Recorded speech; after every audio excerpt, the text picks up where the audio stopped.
Torcedor do São Paulo, bora dar uma olhada aqui no pós-jogo do Tricolor, 0-0 contra o Internacional. São Paulo até fez um gol ali, um lance bem duvidoso, né? O VAR acabou chamando ali, anulando o gol do São Paulo. Vamos ver aqui a mídia analisando, falando sobre esse lance, analisando também a partida. Créditos e ESPN, link na descrição. Deixa o like para estar fortalecendo, mas agora bora pro vídeo, galera. Esse aí teve. Esse aí foi o Braulio da Silva Machado, que apitou o jogo, né? E o Gilberto Júnior, o árbitro de vídeo. Um jogo, um primeiro tempo, de pegar no sono, horrível, né? O Internacional muito desfalcado. E o jogo no Heriberto Russo. Eu tava aqui zapeando, eu fico olhando e zapeando. Um vou pro Maracanã, ia pro Heriberto Russo, e parava o jogo, ia lá o outro mais elétrico e tal. E você acaba vendo. Mas muito fraco o jogo no Heriberto Russo, principalmente no primeiro tempo, né? No segundo foi um pouco mais movimentado. E tivemos um gol daqueles do Calheri, que não dá, eu não tenho convicção se ele está impedido ou não. É o tipo do lance que agora vai essa mudança da regra que está em debate do Arsène Wenger, isso aí vai ser gol. Isso aí, esses gols aí, que se está impedido 1 centímetro, 2 centímetros, isso aí tudo é gol. Outro dia eu debatia com o Zupac aí na redação da ESPN, essa é a questão do joelho na frente, o nariz, a ponta da chuteira, agora um pouco lá do ombro, isso aí tudo vai ser gol para o bem do futebol, porque não tem ganho técnico você anular um gol desses aí, né? Então, e mesmo as linhas colocadas pelo árbitro de vídeo, não clareia a situação, não dá para te marcar com convicção, estava impedido, não estava impedido, cravar 100% ninguém crava. E com essa questão aí do VAR, do Brasil do jeito que é operado, para mim esse lance aí foi a mesma linha, não é? Mesma linha, eu acho uma pena mesmo anular um gol desse aí. Tá certo, então. A gente tá mostrando, inclusive, mais uma vez Realmente o não lance. tem como saber. Tem, muito, né? Muito. Qualquer coisa que o VAR tivesse dito ali, a gente ia falar, tava, não tava. Tudo bem. Né? Ou você engrossa um pouco mais as linhas, ou realmente a gente vai ter isso. Eu daria né? impedimento. Desfavorecer o gol. É o que é praça. Eu daria impedimento. Você daria impedimento, tá bom, tá certo. Sempre a favor dos goleiros, cara. Impressionante. Ô, Simão, então tá. É isso, né? Tá. É isso aí por enquanto. Seguimos aqui com fé, seguimos com força e o Rio Grande vai sair dessa. Um abraço Vai a todos, sim. boa noite.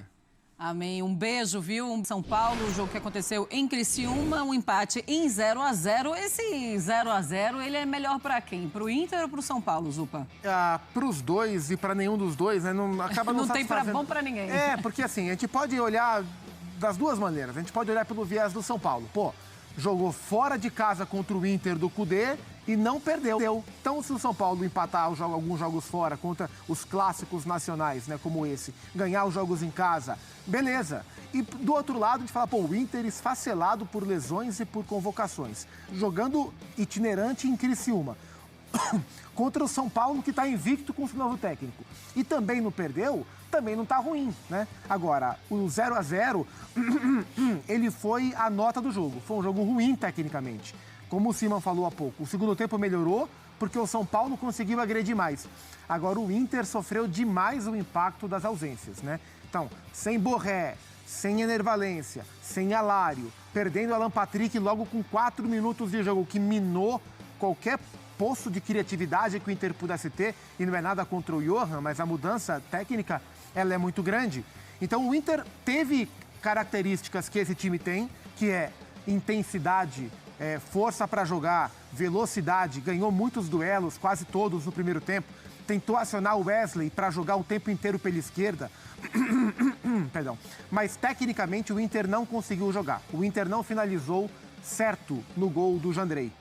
E no segundo tempo, fisicamente o Inter caiu, parou de vencer inúmeros duelos. São Paulo encontrou campo para jogar, teve chance para vencer no segundo tempo, especialmente depois que o Zubeldia tira o Lucas da ponta direita. O Lucas não rende bem como ponta direita, mais, pelo menos nesse cenário de futebol brasileiro. Botou o Lucas mais centralizado. São Paulo teve chances, poderia ter vencido, mas o 0-0 foi a cara do jogo.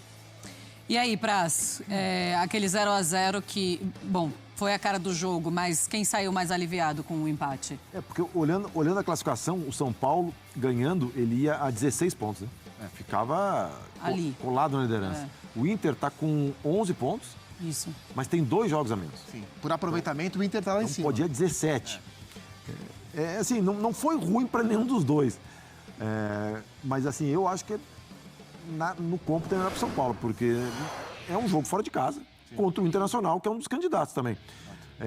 Pode ficar pensando ali naquele gol, né, do Caleri, que tava com aquele... Tem o gol do Caleri e no fim tem 2 defesas do Fabrício, né, que são muito importantes, né? 2 grandes... Terceiro jogo do Fabrício pelo Inter. 2 grandes defesas. Não sofreu gols ainda. É uma história curiosa, né? Ele foi treinado por um amigo meu, se não me engano, no Azures. Ele vinha de 6 meses desempregado, foi pro Azures, aí se recolocou no mercado, 1 ano e pouco depois... Ele está num time como Internacional, jogando o Campeonato Brasileiro da Série A com 38 anos, se não me engano. Do Carioca pelo Nova Iguaçu que ele fez. Então, é uma história que é rara, né? Ainda mais na minha posição. Mas, assim, e o Inter é mais um, né? O Inter sofreu demais. Já não bastasse toda a questão que a gente fala do calendário, dos jogos atrasados, de ser itinerante, de não ter uma de fixa, uma casa... ainda tem a questão das lesões, né? E eu estava para falar no outro comentário em cima do que o Renato falou, porque muita gente também falou assim, mas o Palmeiras, o Botafogo, o Flamengo estão oferecendo CTs, estádio e não sei o quê, a CBF. Cara, se fosse só isso, ok, né? Mas a situação vai muito além disso. Então, assim, é um campeonato que para esses 2 times, principalmente, o Juventude também fica prejudicado. Qualquer análise que a gente faz, por isso que assim, eu fico... dividido na hora de dizer se foi um bom resultado ou um mau resultado. Porque eu digo que foi um bom resultado para o São Paulo porque é contra o Inter, um jogo fora de casa. Se eu digo que é bom para o São Paulo, eu digo que é ruim para o Inter, mas analisando o contexto todo, Zupac, eu não posso dizer que foi um resultado ruim para o Inter, ainda mais contra o São Paulo, que vem numa crescente desde que o Zubeldia assumiu, o São Paulo não perdeu. É verdade. Ô, Zupa, eu queria colocar a lesão do Alan Patrick logo no comecinho da partida. É algo que o Cudê vai sentir demais. Bom, a gente não sabe se ele estará à disposição na próxima partida, imagino que não, porque ele não consegue dar continuidade, olha aí. Foi acidente de trabalho, Zupa? Foi. Não, acho que foi intencional para tirar o Alan Patrick do jogo, não. Qualquer entrada nas costas, né, foi um joelho, né, que pegou na região lombar ali do Alan Patrick, a gente sempre acha que pode ser evitado, mas não foi uma entrada para machucar. Assim, uma coisa é o Inter não ter o Alan Patrick para o jogo de hoje. Outra coisa é o Inter contar com o Alan Patrick e com 4 minutos ele sai de campo. Isso impacta a estratégia, isso queima uma alteração, isso traz um efeito psicológico de o jogo começar e você perder o seu principal jogador, o craque que sobrou da companhia, né? Então, assim, foi muito ruim para o Inter como um todo. O Inter, de novo, veio com o seu desenho básico, né, com o Thiago Maia como volante, a linha dos 3 médios à frente, com o Wesley pela esquerda, o Arangues no meio e o Bruno Henrique pela direita. E esse desenho, né, um ponto, não é exatamente um ponta, mas o meia pela esquerda ser o Wesley, que é um ponta driblador, e o meia pela direita ser o Bruno, que é um volante, um jogador de outra característica, acaba jogando o Inter mais pro lado esquerdo. O time fica mais penso pro lado esquerdo. E o Alan Patrick, junto com o Luca, que foi o centroavante, era o cara que ia trabalhar mais próximo do Wesley para tentar encontrar a tabela, porque o São Paulo não ia oferecer campo pro Wesley correr. Então ia ter que ser um jogo mais de aproximação. E aí entrou o Johan, que também tem outra característica, não tem a mesma entrega técnica, e o Inter não conseguiu jogar. Então o Inter sentiu demais a falta do Alan Patrick, além dos outros desfalques. O São Paulo, por outro lado, fez um jogo inteligente, na medida que entendeu também o que é o Inter do Cudê como característica, né? O que o Tchatcho gosta de que seus times tenham. Muita intensidade, muita verticalidade, muita velocidade. O que o São Paulo fez? Ele marcou bem lá atrás e quando tinha a bola...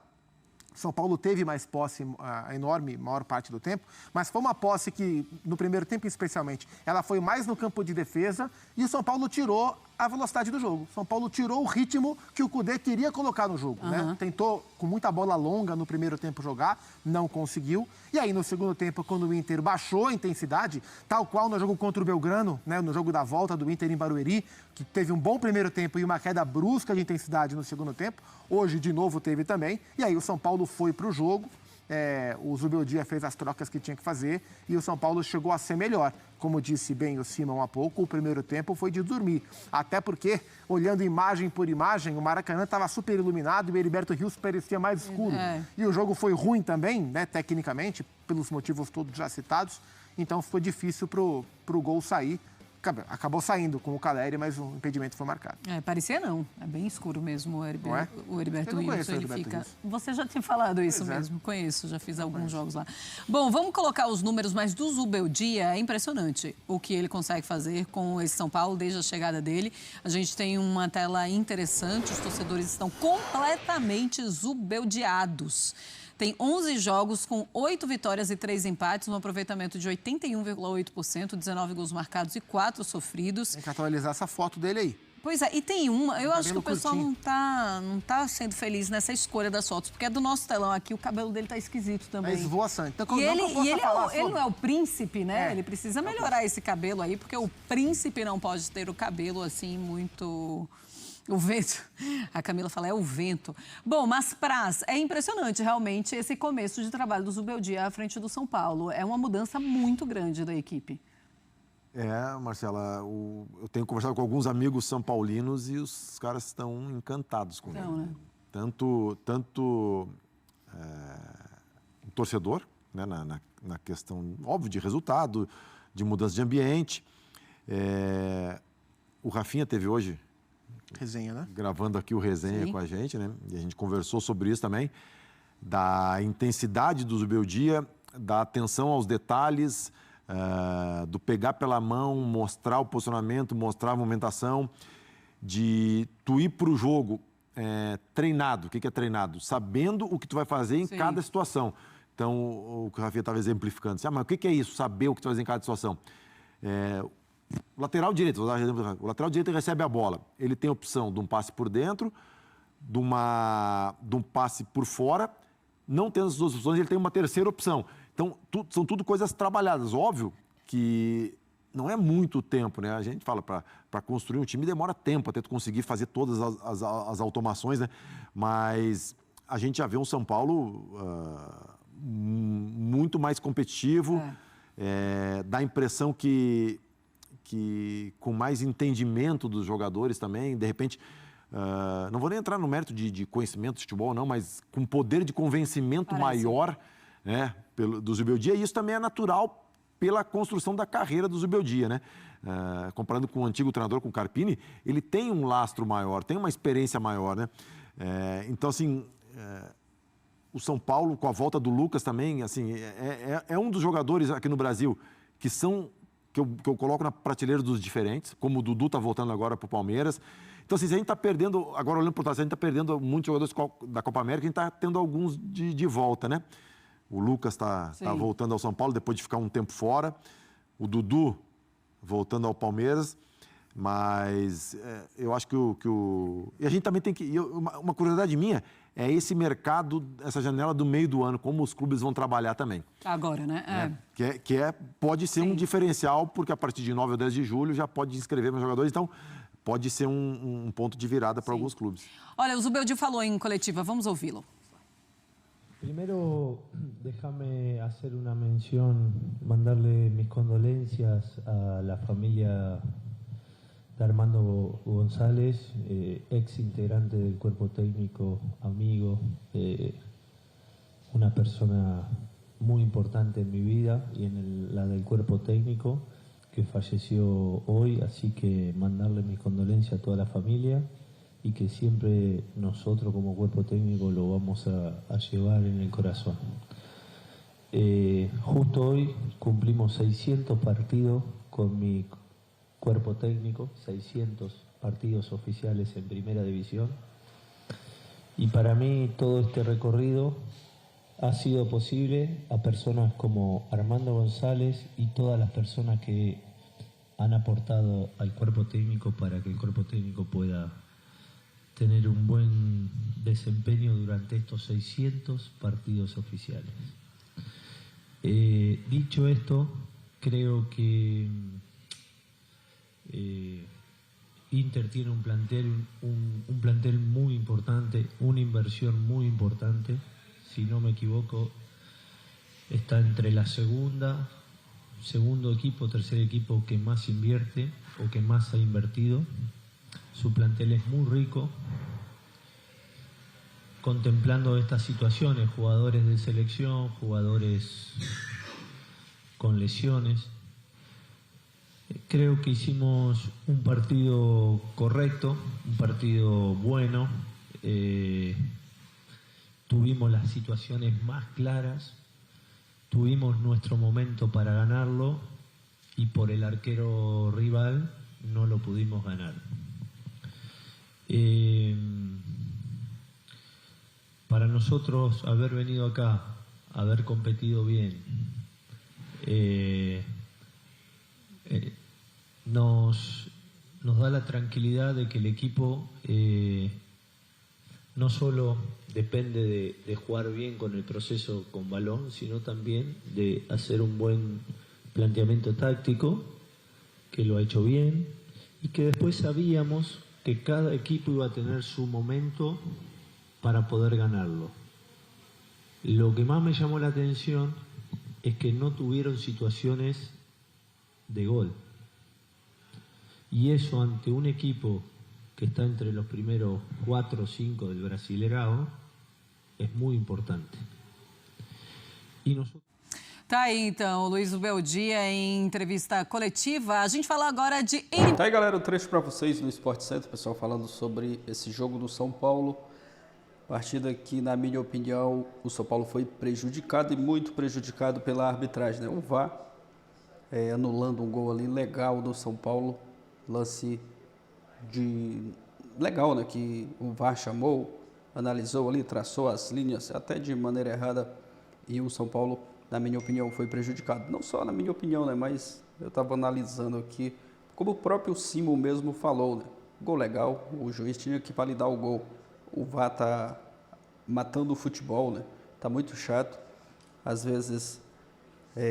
sendo os lances, né, sendo analisados ali, as linhas traçadas de maneira errada e o São Paulo foi muito prejudicado. Merecia a vitória hoje, o São Paulo merecia a vitória. Primeiro tempo, jogo muito ruim, mas no segundo tempo o São Paulo jogou bem melhor e teve até oportunidades, né, de fazer gol. Fez o gol com o Caleri, mas o VAR anulou, o juiz analisou ali o lance, o VAR, né, traçou as linhas e anulou o gol. O goleiro também do Internacional, né, fez boas defesas na partida no segundo tempo. E o São Paulo teve boas chances ali mesmo, fez uma defesaça no chute do Lucas, mas é trabalhar, né? O São Paulo segue invictos, o Beldia ainda não perdeu, trabalhar para a sequência dos próximos jogos. Final de semana tem clássico contra o Corinthians. Deixa a sua opinião aqui abaixo, deixa o like, valeu e até a próxima, galera.